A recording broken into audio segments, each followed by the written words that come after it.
Hi guys, welcome to our channel. ప్రస్తుతం మనతో పాటు దాము భారత్ గారు సీనియర్ జర్నలిస్ట్ ఉన్నారు. వాడితో ఒకసారి మాట్లాడదాం. సో నమస్కారం సార్. నమస్తే.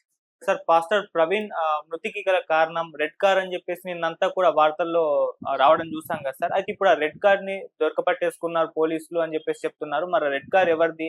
నిజంగా పాస్టర్ ప్రవీణ్ మృతికి ఆ రెడ్ కారే కారణమా? మరి ఎస్పీ ఏం చెప్తున్నారు సార్ దీనికి సంబంధించి? పాస్టర్ ప్రవీణ్ ఆత్మహత్య అని తెలీదు. మృతి కేసులో అనేక విషయాలు బయటకొస్తున్నాయి.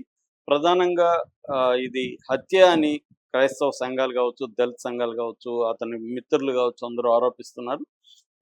బిగినింగ్‌లో వాళ్ళు కూడా ఇది యాక్సిడెంట్ అనుకున్నారు. తర్వాత వాళ్ళు దగ్గరికెళ్ళి ఆ క్రైమ్ సీన్‌ని అంటే జరిగిన ప్లేస్‌ని పొంతమూరు దగ్గర నయరా పెట్రోల్ బంక్ దగ్గర జరిగిన దాన్ని పరిశీలించారు. అట్లాగే సీసీటీవీ ఫుటేజ్‌లు ఇప్పటివరకు 2 సీసీటీవీ ఫుటేజ్‌లు బయటకొచ్చాయి. సో ఇవన్నీ చూసిన తర్వాత ఇది హత్యగానే వాళ్ళు ఫీల్ అవుతున్నారు. ఎందుకంటే అతని తలకు గాయాలైనాయి. హెల్మెట్‌కి మాత్రం చిన్న గీత కూడా లేదు. తర్వాత ఈ మామూలుగా రోడ్డు మీద వెళ్తూ ఒక గుంతలాగా ఉంది. డౌన్‌లో ఉంది. డౌన్‌లో పడినప్పుడు దూరంగా పడే అవకాశం ఉంది గానీ బండి అతని మీద పడి క్లోజ్‌గా ఉంది. అది కొంత డౌట్ ఉంది. అట్లాగే అతని షర్టు మీద బూటు ముద్రలు కూడా కనబడ్డాయని చెప్తున్నారు. సో అట్లాగే పెదాలను ఎవరో కోసినట్టుగా ఉన్నాయని చెప్తున్నారు. సో ఇవన్నీ చూసినప్పుడు ఎవరో చంపి ఇక్కడ పడేశారా అన్న అనుమానాలు కూడా వస్తున్నాయి. కొవ్వూరు టోల్ గేట్ దగ్గర ఉన్న ఇతని బైక్‌లో వెళ్తున్న విజువల్స్ కూడా ఇతనిది కాదు. ఇతను ముందుగానే పట్టుకున్నారు. ఆ కొవ్వూరు వెళ్తున్నట్టుగా ఒక డ్రామా ఆడారు. ఆ బైక్‌ని మళ్ళీ అక్కడ పోతున్నట్టుగా ఇంకొక డ్రామా ఆడారు. సో ఇతన్ని పట్టుకొని కొట్టి అక్కడేసేసి ఒక యాక్సిడెంట్‌గా దాన్ని చిత్రీకరించడానికి ట్రై చేశారు అనేది చెప్తున్నారు. కానీ అక్కడ ఇప్పుడు మనకి ఈ పెట్రోల్ బంక్ దగ్గర ఉన్న సీసీటీవీ ఫుటేజ్‌లో అక్కడ ఎవరు మనుషులైతే వెళ్తున్నట్లేదు. బైక్ అయితే వెళ్తున్నట్టు ఉంది అక్కడ. కానీ ఇప్పుడు అందరికీ ఉన్న డౌట్ ఏందంటే మొత్తం ఆ రూట్ అంతా గూడా ఎందుకు సీసీటీవీ ఫుటేజ్‌లు బయట పెట్టట్లేదు? కేఏ పాల్ గూడా అదే అడుగుతున్నాడు. సీసీటీవీ ఫుటేజ్‌లు ఎందుకు బయట పెట్టట్లేదు? పోస్ట్‌మార్టం రిపోర్ట్ ఎందుకు బయట పెట్టట్లేదని ఆయన గూడా అడుగుతున్నాడు. ఆయన కూడా నేను గట్టిగా నమ్ముతున్నాను ఇది హత్యే అనేది ఆయన కూడా చెప్తున్నాడు. సో ఈ నేపథ్యంలో చంద్రబాబు ప్రభుత్వం కూడా స్పందించారు. చంద్రబాబు కూడా కలెక్టర్ల సదస్సులో మాట్లాడాడు. అనితకి చెప్పాడు. అనిత ఎస్పీతో మాట్లాడింది. ఎస్పీతో మొత్తం సీసీటీవీ ఫుటేజ్‌లను పరిశీలించండి. ఇది అనుమానాస్పద మృతిగానే నమోదు చేసుకొని విచారణలోకి వెళ్ళండి. యాక్సిడెంట్‌లుగా మీరు డిక్లేర్ చేయొద్దని కూడా చెప్పింది. దాంతో ఎస్పీ నరసింహ కిషోర్ నిన్న ప్రెస్ మీట్ పెట్టారు. ఇప్పటివరకు జరిగిన పరిశోధన చెప్పారు. అందులో ఆయన ఏం చెప్పారంటే ఈ కొవ్వూరు దీని దగ్గర మనకు ఫుటేజ్ ఉంది. అది 11:31 దగ్గర కనబడుతుంది. ఇక్కడ యాక్సిడెంట్ జరిగిందేమో 11:42 అంటే 11 మినిట్స్ గ్యాప్ ఉంది. కిలోమీటర్లు కూడా 11 మినిట్సే ఉన్నాయి. సో ఈయన వేగంగా అక్కడ నుంచి వెళ్ళినట్టుగా తెలుస్తుంది.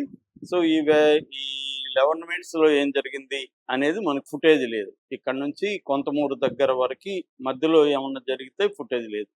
కానీ మళ్ళీ ఆ పెట్రోల్ బంక్ దగ్గర సీసీటీవీ ఫుటేజ్‌లో ఆ టైంలో కరెక్ట్‌గా యాక్సిడెంటా లేకపోతే అది జరిగిన టైంలో 5 వెహికల్స్ మొత్తం వెళ్ళినట్టుగా కనబడుతుంది. మిగతావన్నీ కూడా దాటుకొని వెళ్ళిపోతే ఒక రెడ్ వెహికల్, బుల్లెట్ ఈక్వల్‌గా పోతున్నట్టుగా కనబడింది. సో ఆ తర్వాత ఆ రెడ్ కారు ఎవరిది అనేది తెలీదు అని ఈయన చెప్తున్నాడు. సో అట్లాగే మేము మాకైతే మంగళవారం మార్నింగ్ తెలిసింది. ఇది మండే 11:30కి 11:43కి జరిగింది ఇది. 11:30కి ఏమో కొవ్వూరు దగ్గర కనపడ్డాడు. 11:42కి ఇక్కడ యాక్సిడెంట్ లేకపోతే ఏదో జరిగి చనిపోయాడు. సో అది మార్నింగ్ వరకు ఎవరు ఫైండ్ అవుట్ చేయలేదు. అంటే డౌన్‌లో ఉండడం వల్ల ఎవరికి కనిపించలేదు. రెండోది అందరూ వేగంగా వెళ్ళిపోతుంటారు కదా! సో ఎవరికి కనిపించలేదు. మార్నింగ్ ఫోన్ వచ్చింది. ఇట్లా ఒక డెడ్ బాడీ ఉందని మేము వెళ్ళాము. వెళ్తే అతను చనిపోయినాడు. సెల్ ఫోన్ ఉంది. సెల్ ఫోన్ మేము ఓపెన్ చేసి చూస్తే లాస్ట్ కాల్ రామ్మోహన్ అనే అతనికి వెళ్ళింది. మేము రామ్మోహన్‌కి ఫోన్ చేసాం. రామ్మోహన్ వాళ్ళ భార్య కొంతమంది క్రైస్తవ సంఘాల వాళ్ళు వచ్చారు, గుర్తుపట్టారు. వాళ్ళ చెప్పిన దాన్ని బట్టి మేము వాళ్ళ ఇంట్లో వాళ్ళకి కూడా ఇన్ఫార్మ్ చేశాము. వాళ్ళ బావమరిది వచ్చి మాకు కంప్లెయింట్ ఇచ్చాడు. అనుమానాస్పదమూర్తిగా చేసుకోమన్నాడు. వాళ్ళు కూడా అనుమానం వ్యక్తం చేశారు కంప్లెయింట్లు. ఆ తర్వాత మేము అనుమానాస్పదమూర్తిగా చేసుకొని విచారణ ప్రారంభించాము. ఇప్పటివరకైతే డాగ్ స్క్వాడ్‌ని తీసుకెళ్ళాము, క్లూస్ టీమ్‌ని తీసుకెళ్ళాము. తర్వాత ఒక డీఎస్పీ, ఇద్దరు సీఐలు, ఒక ఎస్ఐ వీళ్ళతో కలిపి ఒక ప్రత్యేక టీమ్‌ని ఫార్మ్ చేశాము.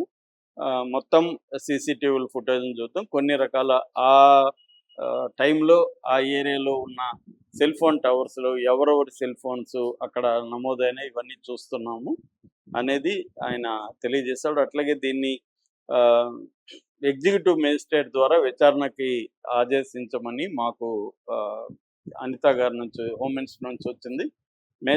ఎగ్జిక్యూటివ్ మేజిస్ట్రేట్ ద్వారా దీన్ని విచారణ కూడా జరిపిస్తాము. అలాగే దీన్ని ఈ క్రిస్టియన్ సంఘాలు ఏవైతే డిమాండ్ చేశాయో దాని ప్రకారం మేము వీడియో కూడా, అంటే పోస్ట్ మార్టంని 5 మంది డాక్టర్ల ఆధ్వర్యంలో పోస్ట్ మార్టం చేసాం. దానంతా కూడా వీడియో తీయమన్నారు, వీడియో తీసాం. అట్లాగే కొంతమంది అవుతా ఉన్నారు వాళ్ళ తరపున, వాళ్ళ సమక్షంలోనే మేము చేసాము. మేము మొత్తం పారదర్శకంగా విచారణ చేస్తున్నాము. ఇప్పటి వరకైతే మాకు ఇతన్ని ఎవరు చంపారన్న దానికైతే ఆధారాలు అయితే దొరకలేదు అనేది ఆయన చెప్పాడు. అయితే ఇక్కడ చెప్పని అంశం ఏంటంటే, మనకు వస్తున్న న్యూస్ ఏమంటే కారు దొరికింది ఆల్రెడీ, వీళ్ళు చెప్పలేదు, ఇంకా కారుని బయట పెట్టట్లేదు, ఆ కారులో ఆయుధాలు ఉన్నాయని కూడా పుకార్లు వస్తున్నాయి అనేది మనకి వార్త వైరల్ అవుతుంది. అయితే ఇది ఎందుకు చెప్పలేదు అంటే, ఏమన్నా పోలీసులు దాస్తున్నారా, ఇతన్ని ఏమన్నా కాపాడుతున్నారా ఆ కారు ఓనర్ని అనేది ఒక అంశం. లేదు విచారణ ఒక కొలిక్కి వచ్చినాక బయట పెడదామని అనుకుంటున్నారా అనేది రెండవది. మూడో అంశం, అసలు కారు దొరక్కపోవచ్చు, దొరకకుండానే దొరికిందని పుకార్లు క్రియేట్ చేస్తున్నారా, ఇది హత్య అని చెప్పడానికే క్రిస్టియన్ సంఘాలు ప్రయత్నిస్తున్నాయా అన్న విమర్శ కూడా ఉంది. ఎందుకంటే ఇది హత్య కావచ్చు, యాక్సిడెంట్ కావచ్చు. రెండవది, కొంతమంది విమర్శిస్తుండేది ఏంటంటే, ఈయనకి థ్రెట్ ఉన్నప్పుడు ప్రవీణ్కి, ఎందుకంటే 1 month బ్యాకే ఆయన పోస్ట్ కూడా పెట్టాడు, నన్ను చంపేయాలని పత్వా కూడా జారీ అయింది, అవన్నీ పెట్టాడు. అలాంటప్పుడు ఆయన ఎందుకు ఆ నైట్ టైంలో ఒంటరిగా బైక్ మీద వెళ్ళడం కరెక్ట్ కాదు కదా. ఆయనకి థ్రెట్ ఉన్నప్పుడు బైక్లో ఒంటరిగా వెళ్ళినప్పుడు ఈజీ యాక్సెస్ ఉంటుంది కదా ఎవరన్నా చంపాలనుకుంటే అన్న ఇది కూడా ఉంది. అదొకటి. రెండవది ఏంటంటే, అతనికి డైరెక్ట్గా ఎవరి నుంచి థ్రెట్ అనేది అతను ఎప్పుడు చెప్పలేదు. ఒకవేళ థ్రెట్ ఉంటే అతను ఎందుకు పోలీసులకు కంప్లైంట్ ఇవ్వలేదు, ఎక్కడ రిటర్న్గా కంప్లైంట్ ఫలాని వాళ్ళ నుంచి థ్రెట్ ఉందంటే ఇప్పుడు వాళ్ళని పిలిచి విచారించే అవకాశం ఉంది, అలాంటిది ఎందుకు చేయలేదనే విమర్శలు కూడా ఉన్నాయి. అట్లాగే ఈయన చనిపోయిన తర్వాత రియాక్షన్స్ చూస్తే ఎక్కువగా హిందూ ఫండమెంటలిస్టులు అయితే, ముఖ్యంగా మతత్వవాదులు ఉన్నారో వాళ్ళ నుంచి ఈయన మీద నెగిటివ్గా ప్రచారం అనేది మొదలైంది. తను తాగుబోతూ అక్కడ తాగేసి పడిపోయి ఉంటాడు అని చెప్పి. కానీ అతను తాగినట్టు కానీ, అతను ఇదే మత్తులో ఉన్నట్టు కానీ పోస్ట్ మార్టంలో లేదంటే, అతను తాగి యాక్సిడెంట్ చేసుకున్నట్టుగా లేదు. యాక్సిడెంట్ ఒకవేళ తాగకుండా కూడా అవ్వచ్చు. నేను కూడా ఒకసారి కారులో నిద్ర వచ్చి దించేపోయాను, మా ఫ్రెండ్ ఒకసారి దించేపోయాడు. ఈ మధ్య మా ఫ్రెండ్ ఒక అర్లీ మార్నింగ్ వెళ్తూ బైక్లో తూగి పడిపోయాడు, చెయ్యి ఇరిగిపోయి రాడ్ వేశారు. అలాంటివి జరిగే అవకాశాలు ఉన్నాయి. కొద్దిగా మనకి అలసట్లో కొంచెం తూలితే పక్కన గుంత ఉన్నప్పుడు బండి జంప్ అయితే వెళ్ళిపోతారు. సో అలాంటివి కొట్టిపారేయలేం, అంటే యాక్సిడెంట్ని కొట్టిపారేయలేం, లేదు హత్య కూడా అయి ఉండొచ్చు, తెలియదు, మనమైతే ఏమి చెప్పలేము, దాన్ని విచారణలోనే బయటకు వస్తుంది. అయితే ఈ కారు నిజంగానే కారు పట్టుకున్నారా లేదనేది కూడా కన్ఫామ్ అయితే గవర్నమెంట్ అఫీషియల్గా చేయలేదు.